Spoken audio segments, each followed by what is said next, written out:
1, 2, 3, 4.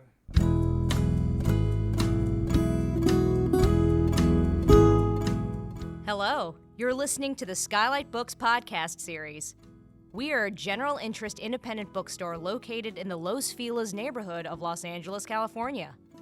This year, because of the coronavirus pandemic, we've had to close our store and cancel in-person events. But Skylight is your neighborhood bookstore, and we are finding ways to create community even while we're far apart. In the coming weeks, we'll be putting out lots of new audio content to help you discover new books, connect with authors, and check in with your favorite booksellers. To learn more about how you can help keep Skylight alive, please visit our website at skylightbooks.com or check out our social media accounts on Twitter and Instagram. You can subscribe to the podcast on Podbean, iTunes, and Spotify. Thank you for listening and enjoy.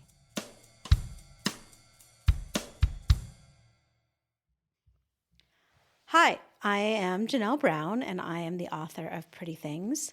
I am coming to you from my living room in Silver Lake, Los Angeles, where I am sitting with my husband, Greg, and my daughter, Auden, who is 10. Our son, Theo, is 7 years old and is currently hiding from us because he is too shy to be on audio. I thought that instead of having a professional interviewer give me questions for this podcast, that I would have the people who know me the best ask me what they really want to know about who I am and what I do. So Greg and Auden have prepared some questions for me. And who's going to start? Which one of you is going to start? Daddy. Well, actually, I was going to start with Theo's question. Theo's not here, but he actually did write some questions.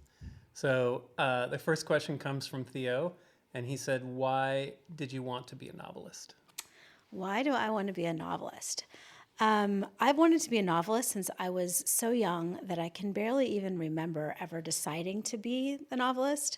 I remember when I was in first grade, I loved to write little books. I took a class about how to make books, and we would bind our own books using wallpaper and draw our own pictures. And I loved that more than anything in the world, making little books that I would draw pictures of my dog, Pogo, a basset hound. And my teacher was like, you should be a novelist when you grow up, when she saw them. And I was like, you're right, I should be. And so I've kind of stuck with it ever since.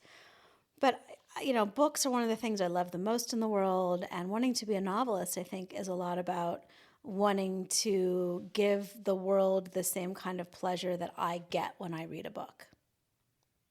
Yeah? Yeah. Nodding? Nodding? Okay, nodding. Okay. So, Auden, do you want to read the next question? Okay. So, go up to the mic. Do you ever read your books after you publish them? That's a question that I asked, that I made up. Okay. No. I try not to for a really long time, because what happens is when your book comes out, you're so tired of it because you've read it so many times in the course of the last year. You read it when you're writing it, and then you read it when you're editing it, and then you have to read the copy edits, and then you have to read the proofs. And so by the time it comes out and you're doing readings at bookstores, you are so tired of your own words. You read the same sections over and over again, and you kind of need a break from it all. But that said, every once in a while I'll go back and reread a book from much earlier. Like I recently reread This Is Where We Live, which is my second book. And if I take enough time away from it, it starts feeling like it was written by somebody else. And that's kind of fun, and I can read it with a fresh eye that I didn't expect. So yeah, sometimes, but I usually have to take a break from my own writing. Okay. Yeah, that's good. All right, I'm up next. I have a question for you, Janelle. Each of your books have settings, characters, and story elements that come from your personal life, yet nothing is autobiographical. So my question is, what's your approach to translating fact into fiction? You mean from my personal life? Yeah, well, I mean, I just noticed that you draw from elements of real life and your own life and where you grew up or settings. Mm-hmm. Examples are like All We Ever Wanted Was Everything was set in your hometown, and the premise was based in something that you knew about at the time, and characters, pieces of characters, settings. Your new book is in Tahoe, and I know you grew up in Tahoe. Just curious how you draw from facts in your life, but turn them into fiction because they're not autobiographical. Right. I think, that there's that old adage, write what you know. And I do believe that I always have to start with some place or some character or some premise that feels real to me, that I can relate to, and that's how I often get into a story. Even if a story is so radically different from my life. For example, this new book I'm writing about a con artist, and I'm writing and an internet influencer, Instagram influencer. And obviously I've never been a con artist. I do not come from a life of crime. As far as we know.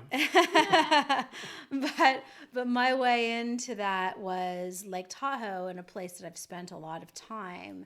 I spent my summers and winters vacationing there when I was growing up, and it's where you and I got married, That's obviously. right. Yes. So it's a place that's special to me. So I think starting from a place that's real, or maybe with a character that's a jumping off from somebody I already know, is a way for me to kind of get into the verisimilitude of a story, and to find the details that make it real. And then once I have those details that kind of make it real, then I can launch into all kinds of made up imaginary new things. It almost like it grounds me to invent the rest, that I have this kind of point of reference that I can always fall back on for, okay, there's this real thing that I know already, and then where do I go from there? Way to get started. It's a way to get started, yeah. All right, Auden, you're up. This question here is from you. Where do the names of the characters come from? How do you make up the names? How do I make up the names of my characters? I often have to fiddle with names. I'll start with a name. When I start writing, the name for me is almost the least important thing. And often what I'll find is as I'm writing a very, very early draft of a book, that the name will sometimes just change as I'm writing it. So I'll start off with a character that's named, Samantha, and 20 pages later, I'm calling her Sabrina. And it's almost like her name doesn't matter at the beginning. It's more about finding character. And as I find the character, sometimes the names start to come to me. So, for example, in my last book, I had a character named Olive, who was a teenage in Watch Me Disappear. Oh, yeah. There's a character named Olive, and she's a teenage girl. And as she started to come to life, she kind of started to have this kind of slightly misfit, tomboyish character. She's kind of questioning her sexuality. And so I wanted to find a name that encapsulated that. And so eventually the name Olive kind of was a name that popped into my head. And I'm like, oh, that's right. That's her name. Sometimes I find names. I have actually looked at baby books for names. Is that right? Yeah.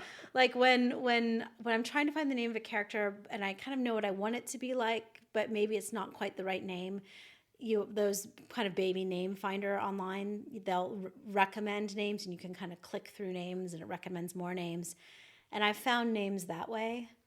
I seem to have a thing for J names. I had my protagonists. I had Jeremy and Jonathan, or the male characters, and This Is Where We Live, and All We Ever Wanted Was Everything. So in Pretty Things, I actually was trying to be very careful not to use any J names because everybody had J names already. That's funny. But sometimes names just come to me, like Benny. The name Benny just popped into my head, and he's the name of the kind of love interest, the teenage love interest in Pretty Things. Yeah. The baby book makes sense since as an author you're giving birth to a new person. Yes, exactly. Right? You got to look up their name. Gross. All right. Well, we got another question. Follow-up question.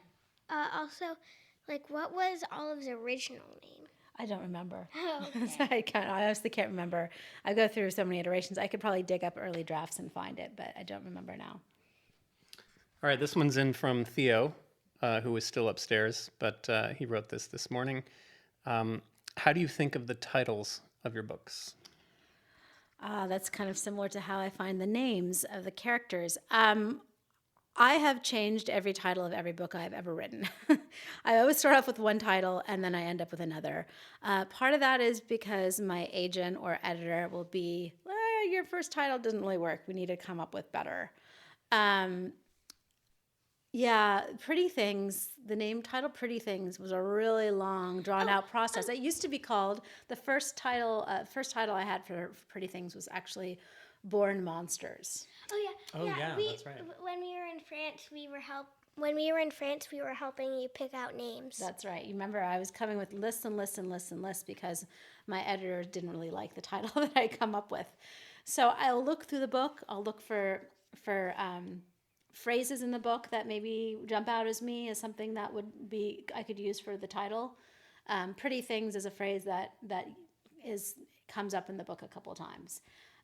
This Is Where We Live, my second book, also came from the title, from a line in the book, actually the last line of the book. And All We Ever Wanted Was Everything was a song reference. A song lyric. In the book. Yeah, in the book. Well, I actually added it into the book. Oh, was that right? So did. you realized the song was right, and then wanted someone to reference it in the book. Exactly. And then... the Bauhaus song. Yeah, Bauhaus song. And then Watch Me Disappear was another one that I just was riffing on for, I don't even remember how I came up with that, but I probably was 300 titles in before I came up with that one. Do you remember the runner-up? I don't. They just vanish from your mind. They just vanish. Yeah. That's funny. Okay. Let's see. Next one is my questions. So the themes and language in your books are beautifully rendered, but there's always a clear and driving narrative as well. So I was curious if you could talk about your philosophy about story in novels. My philosophy about story in novels. Yeah, or even just your preference or how you approach story in novels. I think the power of novels can sometimes, more than TV and film, can digress or get involved in language less than plot. But I know that you really like, regardless of genre, all your books are page turners, and I think that has to do with narrative. Right. Yeah. And I'm just curious how you think about narrative in novels. I think of narrative as a rail that drives through a book. For me, the best books feel like the story is hanging off a rail. And there might be lots of things hanging off the rail, right? But the rail is what's driving you through, and the through line that is taking you from the beginning of the story to the end of the story. So you can kind of go all different directions as long as you're still pointing in this one direction towards the end with story. I think that story drives my books, as in the sense that it's what moves everything forward. But I actually start with character. I'll have an idea for a book. I'll have an idea for a story, usually, and kind of have this niggling idea of a story. And then I'll start developing the characters. And as the characters come to life, the story changes. Because for me, character is story. Character changes story. And so you don't want actions to happen to characters. You want characters to cause actions, right? That it's coming from something, motivation, their motivation. So often stories change as I'm writing them because of the characters coming to life.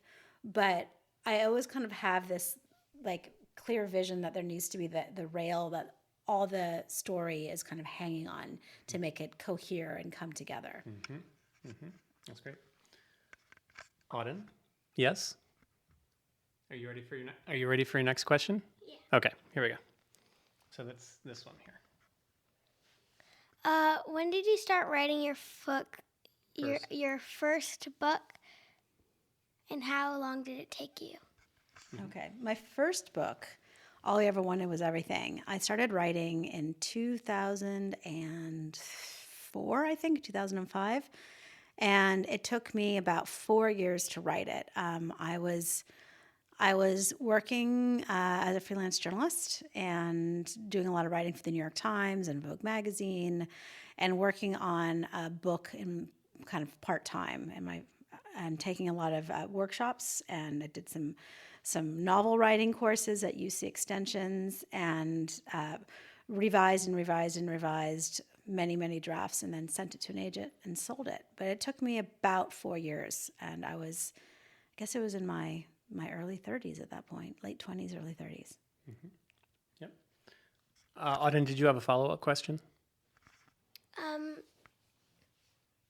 I forgot. Oh, okay. I thought you had another question. Okay.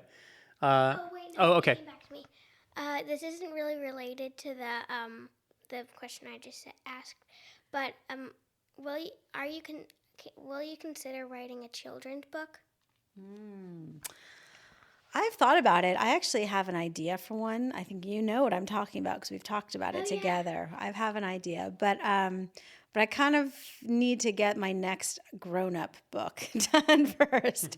My publishers have me on contract for another book for grown-ups. I need to finish that one first before I write a kid's book. But I would love to do it. I love YA books. And I know that there seem to be not as many books of the kind that you would like to read for YA, and I would love to write one that you would like to read.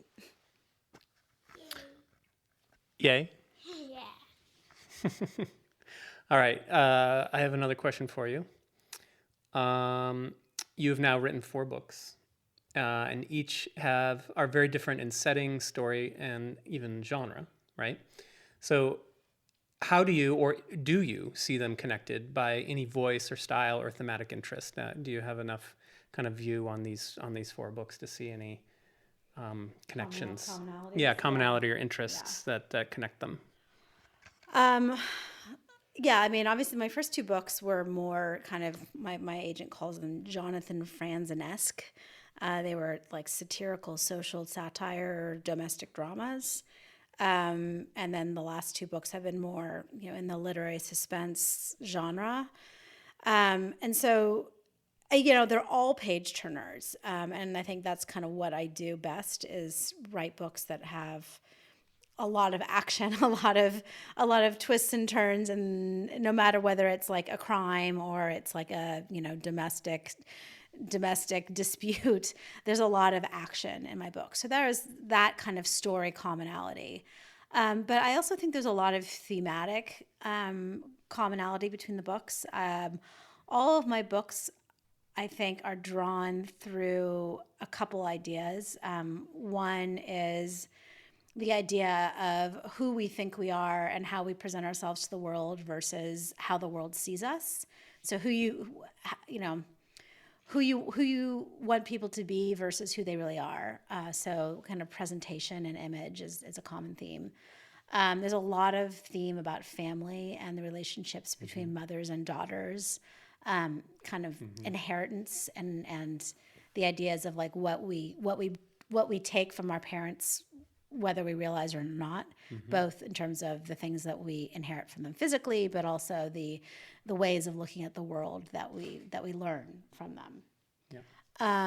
So that's a common theme. Also kind of the ideas of success and failure and this idea of who we strive to be in life, and then coming up against the realization that you've fallen short of your own dreams and how you react to that realization and what it makes you do. That's been both something in my first book where you have a woman who was like a feminist magazine editor who's Margaret's feminist magazine goes bankrupt and she's like in the hole to credit cards and she has to move home and face her mom and she's kind of lying about how she's failed in life. And then and she's run as far away from her mom and family, but she has some of the same blind spots. Exactly. She's like got this similar blind spots to her mother. And then Pretty Things, my newest book, it's a woman who's raised by her grifter mom and her whole life's goal is to not be like her mom and to like be a success. And she goes to college and somehow, manages to screw up her life anyway and is broke and has to move home and ends up becoming a grifter just like her mom, and to support her mom. So this, like, even though those 2 stories couldn't be more different, on the surface, there's a real kind of thematic through line for both those books and connecting all of them really. Yeah, I agree. All right. Let's see. Do you have another question, Auden? I was going to move on to one of these, but if you have a new one. Do you have something you want to ask? No? I have one more from me, it looks like, here. Let's see. Oh, I'm going to ask you this one.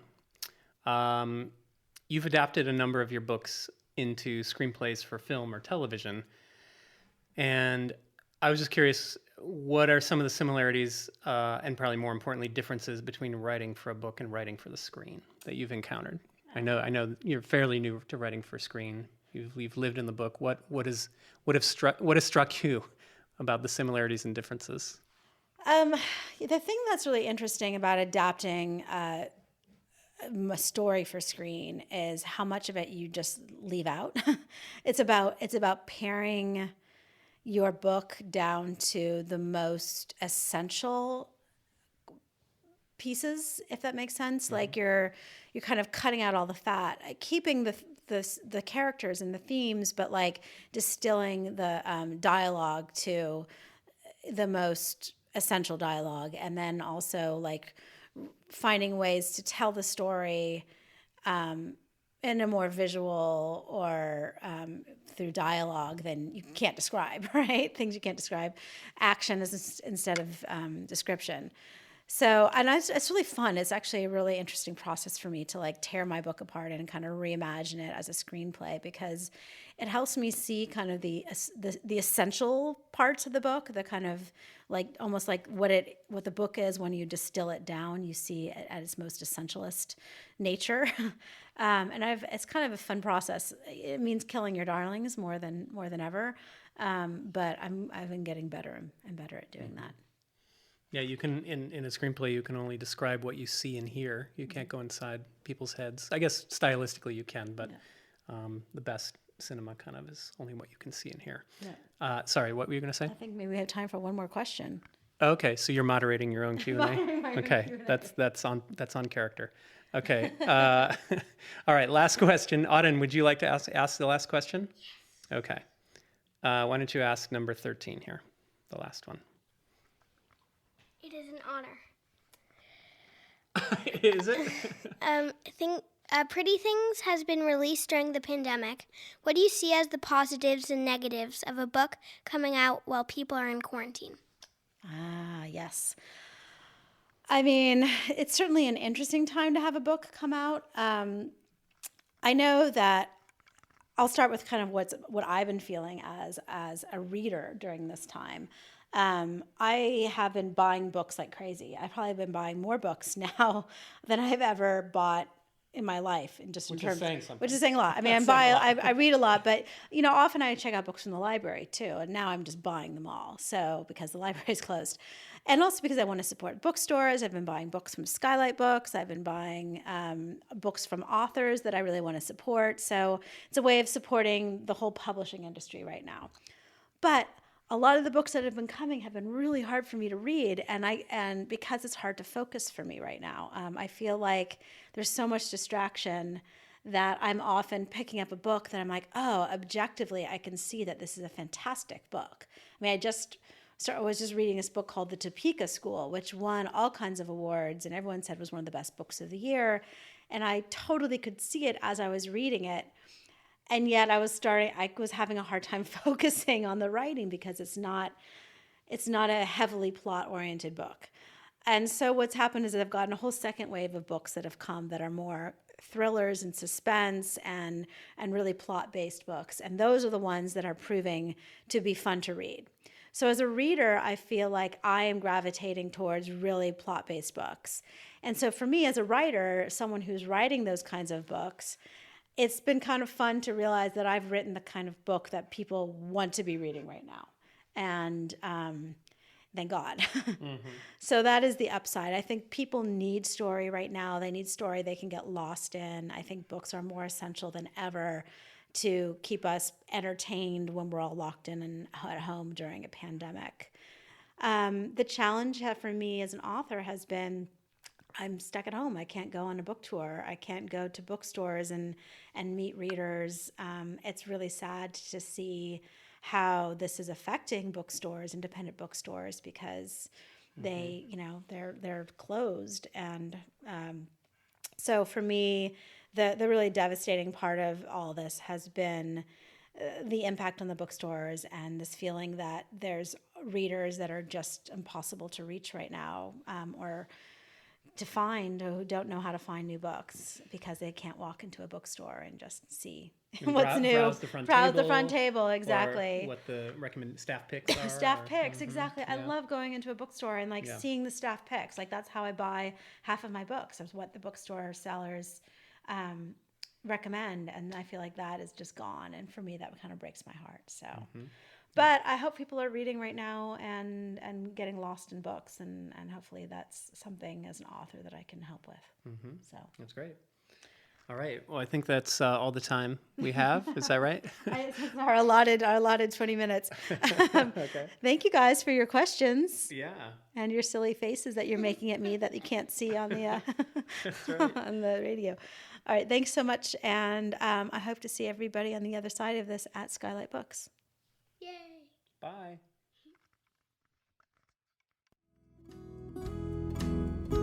Thank you for listening to the Skylight Books podcast series.